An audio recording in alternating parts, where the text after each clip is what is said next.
Welcome students 10th class science chemical reaction and ఈక్వేషన్స్లో ఈరోజు topic వచ్చి have you observed the effects of oxidation reaction in everyday life. అంటే మనము ముందు వీడియోలో ఆక్సిడేషన్ రిడక్షన్ అంటే ఏంటో తెలుసుకున్నాం. అంటే ఆక్సిజన్ని తీసుకొని హైడ్రోజన్ వదిలితే ఆక్సిజన్ని లాస్ చేసుకొని ఆక్సిజన్ లాస్ చేసుకుని హైడ్రోజన్ తీసుకుని రిడక్షన్ అని తెలుసుకున్నాం. అలాంటిది మన డైలీ లైఫ్లో ఎక్కడైనా జరుగుతాయా? డైలీ లైఫ్లో. సో కరోషన్ మెయిన్ వచ్చేసి corrosion. So you must have observed that iron articles are shiny when new but get coated with reddish brown powder when left for some time. అంటే ఐరన్ కొత్తగా తెచ్చామనుకోండి, iron nails కానీ మన ఇంట్లో grills కానీ కొత్తగా బిగించామనుకో new హౌసెస్లో మెరుస్తూ ఉంటాయి. కొంతకాలానికి ఆటోమేటిక్గా అవి బ్రౌనిష్లో మారిపోతూ ఉంటాయి. ఈ ప్రాసెస్ని మనం రస్టింగ్ ఆఫ్ ఐరన్ అంటారు. కామన్గా జనరల్గా ఏమైందబ్బా రస్ట్ వచ్చేసిందిరా, దానికి అంతా తుప్పు పట్టేసింది ఐరన్కి అనేసి అంటారు. Some other metals also get tarnished in this manner. అంటే ఈ విధంగా కోటింగ్ అనేది కొన్ని మెటల్స్ కూడా జరుగుతాయి. Have you noticed the colour of the coating formed on copper or silver? Copper సిల్వర్లో మనకు అలా జరుగుతుందా అడిగాడు. When a metal is attacked by substances around such as moisture, acids etcetera, it is are said to be corroded and this process is called corrosion. కదమ్మా, ఇప్పుడు not only iron, సిల్వర్ని కానీ కాపర్ని కానీ బయట పెట్టామనుకోండి, ఖచ్చితంగా వాటి యొక్క కలర్ అనేది మారిపోతూ ఉంటుంది. ఈ ప్రాసెస్ని కరోషన్ అనేసి అంటారు. ఈ కరోషన్ అనేది మాయిశ్చరింగ్ అవ్వచ్చు, లేదా ఎసిడ్స్ అలాంటివి అటాక్ అయినప్పుడు కావచ్చు జరుగుతూ ఉంటుంది corrosion process. The black coating of silver and the green coating of copper are other examples of corrosion. So ఇవన్నీ కూడా కరోషన్కి examples. Corrosion causes damage to car bodies, bridges, iron railings, ships and to all objects made by metals, especially those of iron. Corrosion of iron is seriously problem. Every year in the enormous amount of money it is spent to replace damaged iron. You will learn more about corrosion in chapter number 3. So chapter number 3లో corrosion గురించి పూర్తిగా, ఎందుకంటే metals non metals lesson ఏదో ఉంటుంది కదా మనకి, దాంట్లో క్లియర్గా చదువుతారని చెప్తున్నారు. సో దీనివల్ల ఏంటంటే ఎన్నో బ్రిడ్జెస్, పెద్ద బ్రిడ్జెస్ ఇవన్నీ కూడా మనకి ఐరన్ తోటే కదా తయారు చేస్తారు. అందుకని అవి ఎప్పుడు రిపేర్లు చేస్తూనే ఉంటారనమాట, బికాజ్ ఆఫ్ ఐరన్ అనమాట. సో ఈ విధంగా ఆ కోటెడ్ వల్ల, రస్టింగ్ వల్ల డ్యామేజ్ అవటమే కరోషన్ ప్రాసెస్. అది ఒక ఆక్సిడేషన్ రిడక్షన్ ప్రాసెస్కి మన డైలీ లైఫ్లో జరిగేదనమాట. ఇది వచ్చేసి rancidity. Have you ever tasted or smelt the fat oil containing food material left for a long time? So when fats and oils are oxidized, they become rancid and their smell and taste changed. Usually substances which prevent oxidation are added to food containing fats and oil.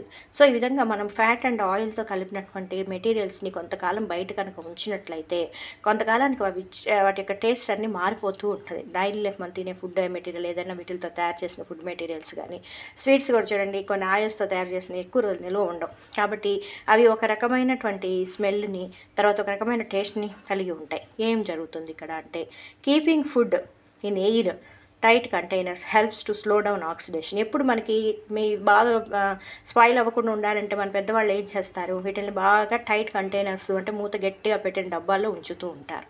So do you know that the chips manufacturers usually flush bags to chips which gas such as nitrogen to prevent the chips from getting oxidized. So ఇది కూడా ఒక బిట్గా ఇస్తారనమాట. Chips ప్యాకెట్లలో అవి ఫ్రెష్గా ఉండటం కోసం గ్యాస్ని ఫిల్ చేస్తారు కదా, గ్యాస్ ఏది అని అడుగుతారు. అది నైట్రోజన్ అనమాట. సో ఈ ప్రాసెస్ని మనం ర్యాన్సిడిటీ అంటారు. ఈ ప్రాసెస్ని ఏమంటారు? ర్యాన్సిడిటీ. ఏదైతే మెటీరియల్ ఫ్యాట్ ఆయిల్తో తయారవుతుందో అది బయట ఉంచినట్లయితే ఆక్సిడేషన్ ప్రాసెస్ వల్ల వాటి యొక్క ఓడర్, స్మెల్, టేస్ట్ని మార్చుకోవటమే ర్యాన్సిడిటీ. ఎక్కువగా మనము ఆయిల్తో తయారైన ఫుడ్ మెటీరియల్ స్పాయిల్ అవ్వటం వీటిలో చూస్తూ ఉంటాం. సో దీనికి ఏంటి ప్రివెన్షన్ మెథడ్ అంటే ఏం చేస్తుంటారు, టైట్ అంటే ఆక్సిజన్ పోకుండా, ఆక్సిడైజ్ అయినప్పుడే కదా స్పాయిల్ అవుతుంది, కాబట్టి ఒక టైట్ డబ్బాల్లో ఉంచటము, అవి చేయటము. తర్వాత ఈ యొక్క చిప్స్ అట్లాంటి వాటివి మెత్తపడకుండా, పాడవకుండా నైట్రోజన్ లాంటి గ్యాసెస్ని ఫిల్ చేయటము, ఇలాంటి ప్రాసెస్ చేయడం ద్వారా ఈ ఆక్సిడేషన్ని తగ్గించుకొని అవి కొంతకాలం నిల్వ ఉండేటట్లు చేస్తారు. అదే మరి రస్టింగ్ అంటే కొంచెం ఆయిల్ని అవి పెయింట్ వేస్తారు. కరోషన్ని స్పాయిల్ అవ్వకుండా, ఎక్కువ అవ్వకుండా, అంటే అప్పటికి పెయింట్ వేసినా కూడా కొన్నిసార్లు పాడవుతూనే ఉంటాయి. సో అందుకని ప్రివెంట్ చేయడానికి ఏం చేస్తారంటే ఏదైనా పెయింటింగ్ వేయటం ద్వారా, కిరోసిన్ కలిపినటువంటి పెయింటింగ్ వేయటం ద్వారా ఈ కరోషన్ని మనం తగ్గించుకోవచ్చు. సో ఇదనమాట లెసన్. ఈ లెసన్తో కంప్లీట్ అయిపోయింది. సో ఇక్కడ చూసుకున్నట్లయితే క్వశ్చన్స్ ఇచ్చినారు కదా, వీటి యొక్క ఆన్సర్లు ఒకసారి స్క్రీన్ షాట్ తీసుకొని నోట్ చేసుకోండి.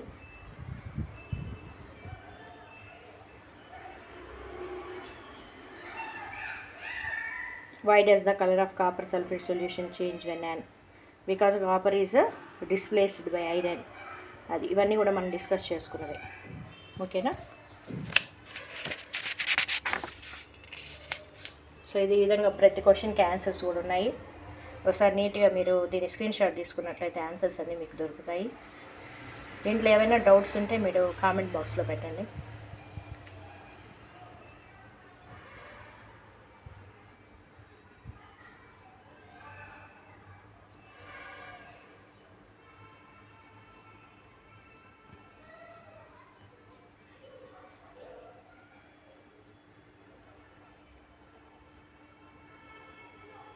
మీకు ఏ క్వశ్చన్కి ఆన్సర్ సరిగ్గా దొరకపోయినా నాకు మళ్ళీ తిరిగి అడిగారంటే ఆ క్వశ్చన్ నేను మళ్ళీ తిరిగి వీడియో చేయడం జరుగుతుంది. ఓకేనా ఫ్రెండ్స్? సో ఇది చూసుకున్నట్లయితే చిన్నగా సమ్మరీ అనమాట. అసలు మనం చదువుకున్నటువంటి లెసన్లో ఏమేమి నేర్చుకున్నామనే చూద్దాం. So a complete chemical equation represent the reactants, products and their physical and chemical state symbolically. వాటి యొక్క ఫిజికల్ స్టేట్ని తెలియజేస్తుంది. కెమికల్ స్టేట్ అంటే ఈక్వేషన్, ఫిజికల్ స్టేట్ని తెలియజేస్తుంది. A chemical equation is balanced so that the number of atoms of each type of involved in a chemical reaction are the same on the reactant and product of the equation. So అది ఎప్పుడు కూడా మనకి balanced equation చూసుకున్నట్లయితే మనకి number of products, reactants సేమ్గా ఉంటేనే దాన్ని మనం బ్యాలెన్స్డ్ ఈక్వేషన్ అనేసి అంటాము. In a combination reaction 2 or more substances combine to form a new single substances. So combination రియాక్షన్లో ఏం జరుగుతుందంటే 2 or more substances కంబైన్ అయ్యి మనకు ఒక సింగిల్ సబ్స్టెన్సెస్ ఏర్పడటమే కాంబినేషన్ రియాక్షన్. డీకంపోజిషన్ రియాక్షన్ అనేది full of opposite combination reaction. ఈ decomposition రియాక్షన్లో సింగిల్ సబ్స్టెన్సెస్ డీకంపోజ్ అయ్యి 2 or more సబ్స్టెన్సెస్ని ఇస్తుందన్నమాట. తర్వాత reaction in which heat given along with the products are called exothermic. Heat given out వచ్చి exo, given in వచ్చి endo. Reaction in which energy is observed are known as endothermic. Energy observe చేసుకుంటే endothermic. When an element displaces another element from is compared displacement reaction occurs. ఒక దాంట్లో ఒకవేళ డబుల్గానే జరిగితే single displacement and double జరిగితే double displacement అనేసి అంటారు. Precipitation reaction అనేది insoluble సాల్ట్స్ని ఇస్తుంది. ప్రెసిపిటేట్ రియాక్షన్ ఎప్పుడు కూడా ఏమిస్తుంది? Insoluble salts. మనం అనుకున్న బేరియం క్లోరైడ్, సోడియం అట్లా అనమాట. Reaction also involves in the gain or loss of oxygen or hydrogen by substances. Oxidation is the gain of oxygen, losses of hydrogen. Reduction is the loss of oxygen and gain hydrogen. So ఇది మనం సింపుల్గా ఈ లెసన్లో నేర్చుకున్నటువంటి topics అనమాట. ఓకేనా student? ఇంకెక్కడ ఏం డౌట్స్ ఉన్నా కూడా మీరు కామెంట్ బాక్స్లో కనుక తెలియజేసినట్లయితే తిరిగి ఎక్స్ప్లెయిన్ చేయడం కానీ చేస్తారు. Thanks for watching. Please subscribe.